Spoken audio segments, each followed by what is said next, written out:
Welcome to another explainer. Today we're taking a deep dive, literally and figuratively, into the fascinating world of biological high-performance machines. We're not just looking at these incredible creatures as animals running and swimming, oh no! We're looking at them as highly evolved, finely tuned biological engines. We're going to break down the mechanics, the engineering, and the sheer physical forces at play when the absolute fastest land predator on Earth goes head-to-head with the undisputed champions of the ocean. Okay, let's dive into this because when we talk about speed in the natural world, we're really talking about a massive, high-stakes evolutionary arms race, one that's testing the very boundaries of physics. I mean, whether you're sprinting across a dry savanna or gliding through the deep ocean, the laws of gravity, friction, and fluid dynamics, they are constantly pushing back. So what actually happens to a biological chassis when it pushes itself to the absolute limit? Well, that is exactly what we're going to figure out. Section 1. The Ultimate Speed Champions. Now, what's really interesting about this slide is just how close these raw baseline numbers actually are. Look at the cheetah, right? Clocking in at a verified 120 kilometers per hour on land. But then look at the black marlin at 129 and the sailfish at 110. Now, here's a fascinating twist from our source data. Those legendary aquatic speeds, they're actually highly debated by scientists today. Some researchers argue that measuring a fish swimming in a straight line out in the wild is, well, pretty much impossible. In fact, that 129 kilometer per hour figure for the marlin actually comes from the speed at which a hooked fish stripped line off a fishing reel. Not exactly a controlled swim, right? So while those numbers are completely staggering, the physics required to achieve anything even close to that in dense water is even more mind-blowing. Section 2. Anatomy of a cheetah. 3 seconds. That's it.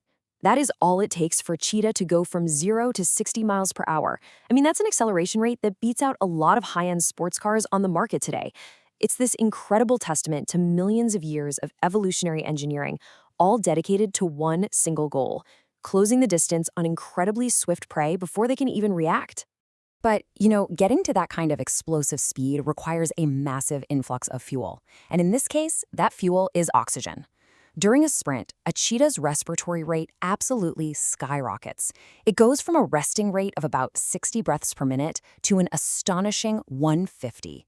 They are literally gulping down air through these highly expanded nasal passages, pumping it into massive lungs, and using an oversized heart to just surge oxygen-rich blood straight into their muscle tissues.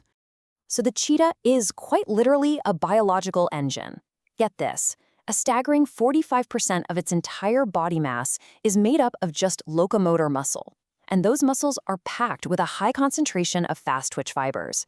Think of it like a car engine stuck in low gear. It allows for these explosive, incredibly powerful contractions.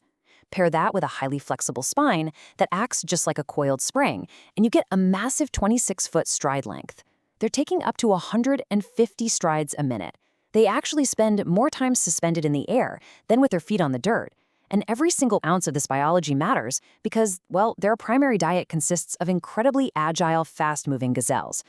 Let's move to our next point and see how this builds, because now we're shifting the narrative. We're going from the dry dirt track of the savanna to the vast, heavy ocean. On land, the main physical challenges a cheetah faces are overcoming gravity and maximizing friction to push themselves forward. But in the water, well, aquatic speedsters are fighting an entirely different battle. They have to overcome massive drag in the sheer crushing density of water. Section 3. Dynamics of aquatic speed. Because water is just so incredibly dense, you can't just power through it the way you would on land. It requires immense sheer muscle power and perfect aerodynamics, or, well, hydrodynamics rather. Take a look at animals like the leatherback sea turtle or some of these incredibly fast fish. They've evolved the absolute most efficient shape possible for piercing through fluid, the teardrop. This hydrodynamic teardrop shape minimizes drag, which essentially allows them to just slice effortlessly through that immense resistance of the water. Section 4. Friction versus hydrodynamics. And this brilliantly illustrates a key difference. Notice the cheetah's paw here. Unlike pretty much all other big cats, a cheetah has semi-retractable claws. They stay exposed, acting exactly like the metal cleats on a sprinter's running shoe. They dig right into the earth to provide absolutely essential grip. Because on land, raw speed is completely useless without the friction required to handle the immense physical forces of a hunt. Research from tracking collars placed on wild cheetahs shows that they routinely overcome lateral accelerations exceeding 13 meters per second squared. To maintain grip during those tight, really violent maneuvers, they utilize these heavily ridged foot pads along with those claw cleats to literally anchor themselves to the ground as they change direction. Section 5. The physics of maneuverability. 66%. That is the staggering increase in a cheetah's effective weight during a tight, high-speed turn. Think about that. When you combine gravity with the intense centripetal acceleration of banking really hard into a corner, the g-forces push down on the cheetah's legs, making the animal feel incredibly heavy. This is exactly why their leg bones have a relatively large cross-sectional area compared to other animals.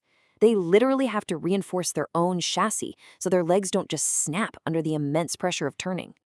When you break down the micro-narrative of a hunt based on GPS and movement data, you realize it's not just a straight drag race. It's highly, highly tactical. First, they stalk their prey to minimize the distance as much as possible. Second, they explode into that 60-mile-per-hour sprint. But Step 3 is the real secret to their success. They decelerate sharply. A cheetah can drop their speed by an unbelievable 4 meters per second in a single stride. They do this by crouching super low to engage their hind limb muscles and absorb all that kinetic energy.